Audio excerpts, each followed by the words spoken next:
How advanced will the GPT-4 artificial intelligence be? The Atlas robot has got functional arms and learned to recognize and manipulate objects. Will Boston Dynamics start selling the robot? What new skills did Sanctuary's universal robot with humanoid intelligence learn? And what speed the drone was able to achieve and set a world record? These new achievements of the GPT algorithm and the first lawsuit against an artificial neural network. This and other high-tech news in today's one episode.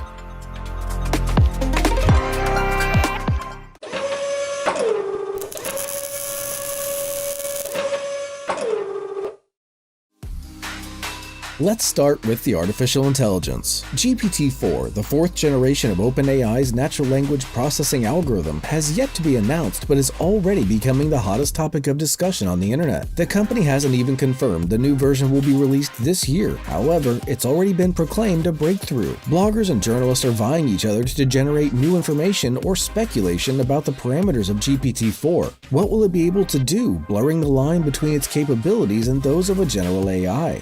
That said, OpenAI CEO Sam Altman has been frank about how the reality won't be meeting the inflated expectations of the public, as neither the company nor anyone else in the world has a capable artificial intelligence at this point. GPT-3, the current generation of the algorithm, can write articles, explain code, maintain a dialogue, and more. It functions almost like T9, predicting the next word or part of it by focusing on the preceding ones. The algorithm calculates connections between words and then suggests the most likely sequence. Moreover, it can generate multiple pages of text instantly based on one or two phrases. What will GPT-4 expertise be? The one thing Sam Altman has confirmed is that the next generation of the algorithm will be able to generate videos. Sooner or later, it's coming. Recently, GPT-3 already had an update to GPT 3.5, and that became the base for ChatGPT. The invention caused quite a stir in the scientific community. The algorithm's capable of not only programming, but generating news and scientific articles, but also doing creative work, from writing YouTube scripts to poems and narrative poetry.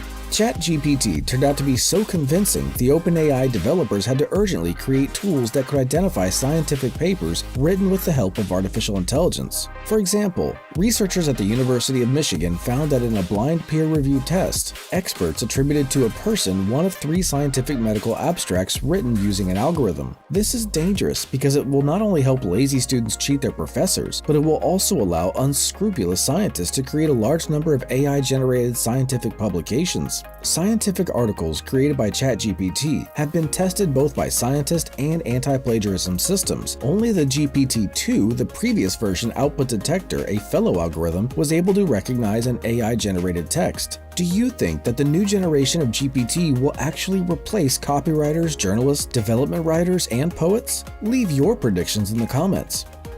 By the way, you can find a link to ChatGPT in the description if you want to play around. All you need is an email, phone number, and VPN.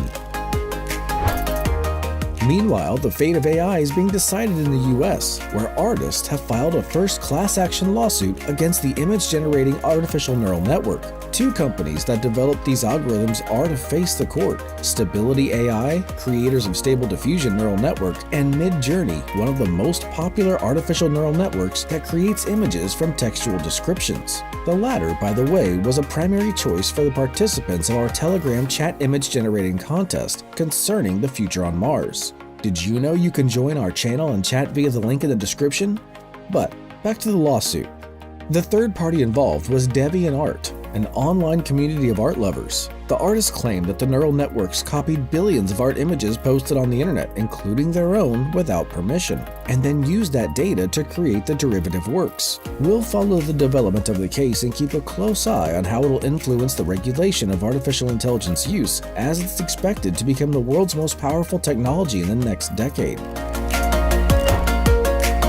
Moving on to robots. Boston Dynamics released a new video, and as always, it blew up the internet. What technology is behind these stunts? The recent video has one very important difference when compared to previous dancing robot videos that shocked many unprepared viewers and made them deny Atlas's existence. The robot was dancing blindly, with no perception of its surroundings, and it was doing parkour while seeing only fixed obstacles. In the dancing video, the robot not only had to perceive objects of varying size, shape, and weight to grab and move them, but it also had to keep its balance and move at a speed close to a human speed. At a point of interest, the limit of the robot's capability was not manipulating the board, which the robot chose to move in a jump, given the momentum it received, instead of safely turning around with it slowly, nor was walking off a wooden platform, which required the robot to calculate force while maintaining its own equilibrium. The robot had to use all the available force in each of its joints for the last asymmetrical jump, a 540-degree multi-axis somersault. It was the most difficult trick for the robot to pull off as it got tangled in its own limbs. So the engineers had to jump through some hoops and tinker with algorithms to prevent self-collisions. But let's talk more about the robot's hands and its agility to perceive the surroundings.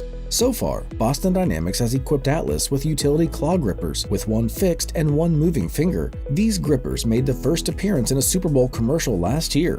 The grip seems to be enough in the meantime.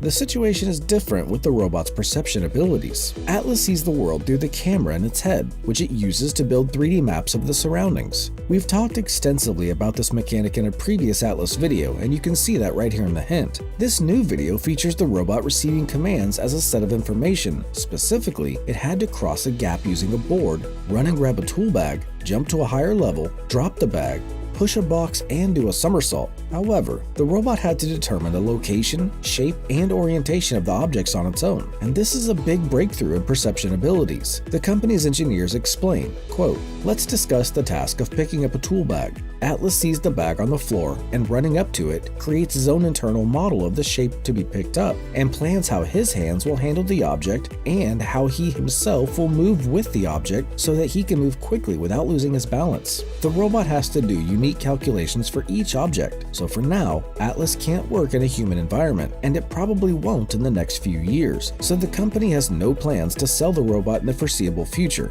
However, it'll continue to work on the project, and the company will use the engineering achievement for Atlas's improvements in their own products.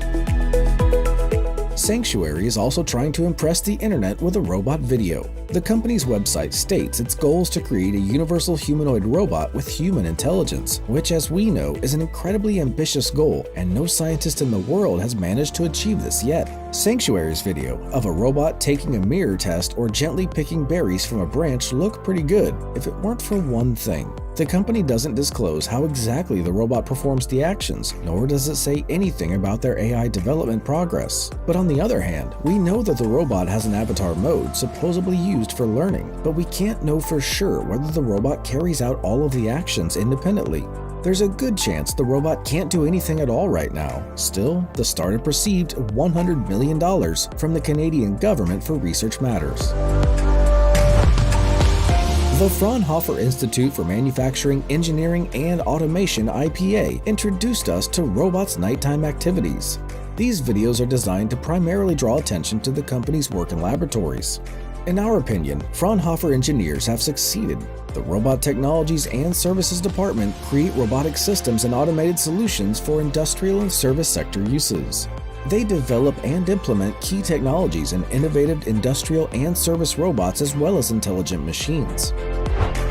NASA is serious about sending astronauts to Mars, and we've covered that in detail in the video. You can find that here in the link. The agency has recently selected 14 of the best technological ideas for further mission preparations, one of them being a dual-motor nuclear engine capable of taking astronauts to the Red Planet in just 45 days. Engineers at the University of Florida, with Professor Ryan Gossay in charge, have received the grant. The highlight of Gossay's idea is that it offered to simultaneously use the advantages of both chemical and electric nuclear engines. The scientists proposed combining a solid-state reactor, a wave rotor, and an electric motor in the same cycle to maximize the specific impulse of the work cycle while minimizing the dry weight addition. Hopefully, a NASA grant will help engineers create this setup, and interplanetary flights will eventually become mankind's reality. The astronauts will travel in the company of robotic seals. The Japanese Aerospace Exploration Agency believes that they'd help astronauts manage the stress-inducing long and dangerous journey. PRO, the robot, has already been tested by a crew of 6 during a 2-week simulation of a Martian mission at the U.S. Mars Desert Research Station. The results of the experiment remain unknown as of now, and it's worth mentioning that the robot, equipped with microphones, silent motors, and tactile sensors, it would allow it to feel and react to touch. And something like this has been in use for 25 years in many European and Asian countries to help the elderly and patients with neurological diseases. Hello Robot, developers of the simplest and most versatile and useful manipulators for home use, have received a $2.5 million grant from the National Institutes of Health. The goal is to create a helper for the elderly as well as people with cognitive and physical disabilities using the Hello Robot Stretch robot. Stretch is a very unusual design for a home robot. The slim and surprisingly simple and quite universal mobile arm can perform a wide range of tasks completely autonomously. The second-generation robot has a vertical range of almost 110 centimeters and a telescopic arm, which can reach a maximum length of 52 centimeters from its base, plus a wrist that extends the robot's reach. The robot doesn't take up much space, can find and pick up and fetch things, and is not emotionally repulsive, as it doesn't try to look at a human. Stretch is not necessarily intended for medical institutions. On the contrary, at this stage, the company and investors expect the robot to be a capable home assistant who will help people in need of care to stay home as long as possible. Researchers from the Biotechnology, Robotics and Design Laboratory at Singapore University of Technology and Design have introduced a new universal robotic gripper. The RWS is capable of gently picking up broccoli florets, scooping up a portion of cereal, or picking up a business card from a table. The developers claim the robot can even pick up a single grain with a diameter of at least 1.5 millimeters or a 300-micron thick piece of paper from a table. It can also pick up large convex and non-convex and deformable objects, such as fruit, cereal bags, or laundry detergent cartons. It's capable of picking up to 1.4 kilograms in total. Of course, these are not the first soft grippers invented, but RWS ones are really good, and now the developers are looking for ways to use it in logistics and food industry companies. Moving on to drone news. A drone created by an amateur engineer, Ryan Laidman, has set official Guinness Book World Records with speed. The original Latterman XLR V3 quadcopter weighs under 500 grams and features an original frame with vertically arranged electronics. The drone's body is shaped like a bullet, and each engine has its own case. The drone takes off vertically and hovers. To pick up its maximum speed, the pilot should switch it into a horizontal position and hit the gas. Ryan didn't just accelerate the drone to break the record, he had to launch it in 2 opposite directions to negotiate wind. Then, experts calculated the average speed of the 100-meter flight in both directions, and it turned out to be 360.5 kilometers per hour, and the maximum instantaneous velocity was 414 kilometers per hour. Chinese scientists at NWPU have found a way to keep a drone in the air forever. Well, maybe not forever, because performance deteriorates or components will eventually fail. But in order to do this, they kept recharging the drone with a laser. A ground-based laser charging station tracked the quadcopter and directed a laser beam at it, while a photoelectric converter on the bottom of the drone captured the beam and converted it into energy. The idea is not new, but this main problem has always been high energy cost. However, Chinese scientists claim they've made progress in this field and have developed a number of fundamental improvements. These include an intelligent visual tracking algorithm to keep the laser beam pointed at the drone, an adaptive beam shaping system that can compensate for changes in atmospheric density, and a method for detecting obstacles and quickly adjusting beam power to a safe level. Scientists didn't disclose the laser output power, system's range, or efficiency, alluding to the military potential of the device. Engineers at the Swiss ETH Zurich Research Institute have taught a drone to collect DNA. Scientists have long learned to identify species that live in particular places by collecting samples of water, soil, or even air and breaking down the genetic material that they contain. That's how you spot great white sharks near beaches or figure out if there's really a Loch Ness monster in the lake. The method is great. One just needs to collect the samples. And why do it yourself when you can send in the robots or a drone to deal with the mud, cold water, or in this case, tall trees?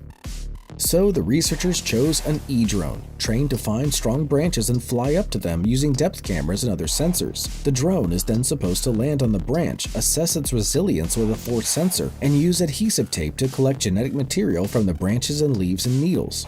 The device is soon to undergo an efficiency testing in an international competition where the design team will have 24 hours to discover as many species as possible in 40 acres of Singapore rainforest. And pivoting one last time from drones back to robots, Deep Robotics wishes you a happy Lunar New Year of the Rabbit. Subscribe to the Pro Robot channel, join us on Telegram, and write in the comments which news had you hooked.